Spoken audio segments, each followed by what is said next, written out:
Are you looking for some type of arbitrary score on your FMS or other forms of stabilization in your performance? If you're not there yet, but you're not getting any better with level 1, then you'll move on to level 2 or level 3. So level 1, I'll describe them first, and then we'll hook it up to the Kaiser. So you would use the stick. Now, this one is a little bit older.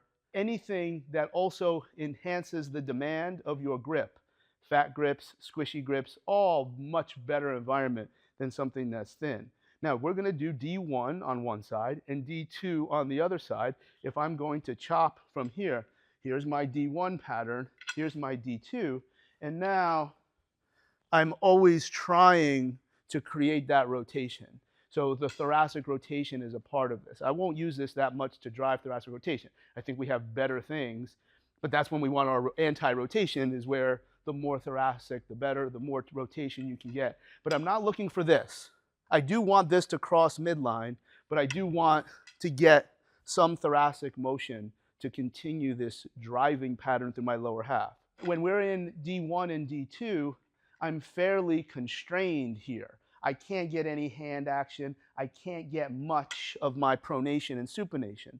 So you start there where it's really just scapula and glenohumeral.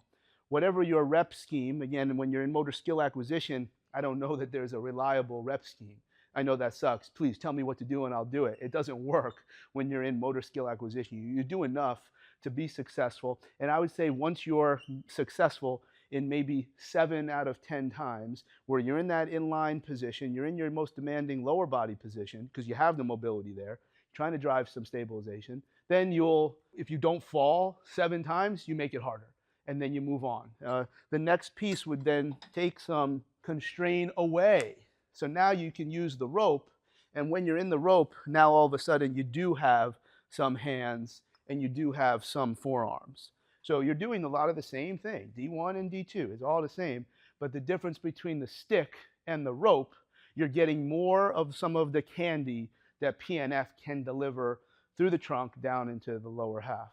I thought many years ago there was a product that was made, but apparently no one can find it, where it was some type of Lycra body glove type thing where you put your hands into it and your hands then attached to the cable, where you could do all of these movements that you through the hand that would also be a part of that irradiation pattern through D1 and D2. What comes next? You'll see it when we hook it up, but I would go to a band, and you could hook up the band to anything that's solid, where you're going to do that same lesser constrained pattern, but you're going to do it really, really fast. Everything's the same. So you have this built-in progression where it's maybe less demanding, a little bit more demanding, and then you add speed. And then lastly, you would do everything the same with a med ball, where now you have true power. But again, you're only if you're picking the setup for stabilization to enhance something that you have identified in some other movement pattern or performance, that's the sequence. That won't change. As I said, you could use things other than chop and lift, but the purpose is using relatively light loads up top to drive something, to perturb and to try to disrupt a position that you're able to get into, but you can't always hold it in every type of situation. That's the essence of stabilization training or motor skill acquisition for something that you identify. So if I set these up, I've got this fairly light, so we'll start with the stick. Now, here's an easy way to remember. Chop over the front, lift over the back. So I'm just going to set up here on this diagonal. You can set whatever cable you have set up, but if I'm coming from the top down where I'm going to chop, I am going to chop over the front, okay? I'm going to get as in line as I feel comfortable, and I'm going to let it drag me, okay? I might even set up a little bit more like this so I can get even more rotation. Let it drag you. First move is switch. So I have one hand right at my chest, might even look like I'm carrying a kettlebell. One hand up here like I'm going to throw. I'm just going to switch my hand so my top hand winds up where my bottom one was. My next move is punch. So now I've crossed midline. Hopefully I haven't moved too much down here. This is a very remedial position. I want to be closer in here. Back, drag, switch, punch, back, drag, switch, punch, back, drag. So I do want to get across my body here. Remember that D2 flexion would be to try to get into my pocket. But again, we're constrained. So we're driving south. Now, if I go to next position, nothing's going to relatively change. I'm still going to chop over the front. I am planar flexed and relaxed in the back. I find my most inline demanding position. Drag, switch, punch. So again, I'm still going here. Okay? I can't get it back here, but I'm going in that direction. And again, I'm probably not going to pick a lot of weight because this is more of a lower body target than upper body. I'm just using the upper body to perturb the lower body. The difference between the stick and the rope would be what I can do with my forearm and hands. So now I'm just going to load up the Kaiser after I put the band on, just to ground it. This would be a very expensive reason to get a Kaiser, but my rope shouldn't have much different action than what I have with the cable. I'm sorry, with the band. So I'll take two hands, and again, now I have the opportunity to move fast. And clearly moving fast would be a bigger demand if I was in line. And that's what happened for me with that particular position.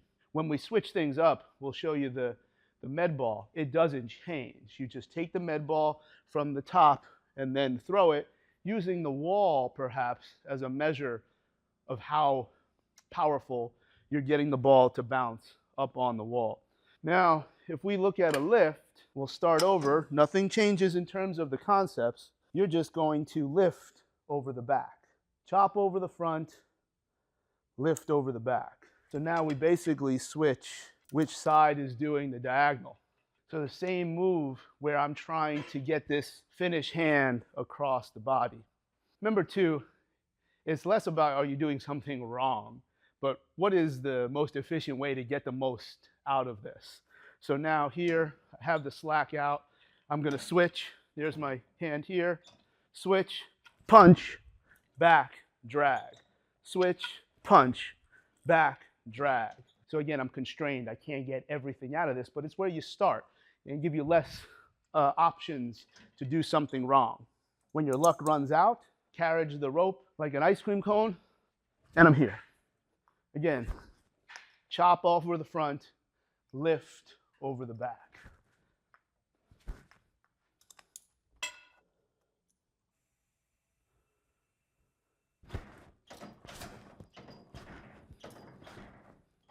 So those are your first three progressions.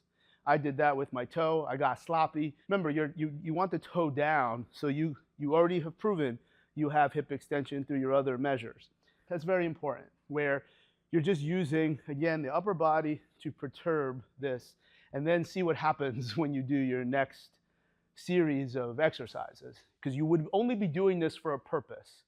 The other reason where I probably see most people, whether you throw med balls or chop and lift, punches in this position where you have this transverse load, but you're moving in the sagittal plane, where you are certainly demanding your trunk to stay in a particular place.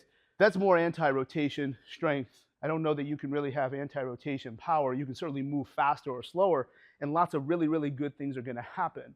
If you are in the kneeling position, that's where you'll use your toe. That's where you'll get wide. If you're going to press big out of this half kneeling position, you definitely would use the toe. You would definitely use your knee to create ground reaction. That's where there's a little bit less rules. You could still use all four of the same patterns, but your position, you get as oblique and as wide as you want if you're not worried about driving what's happening south.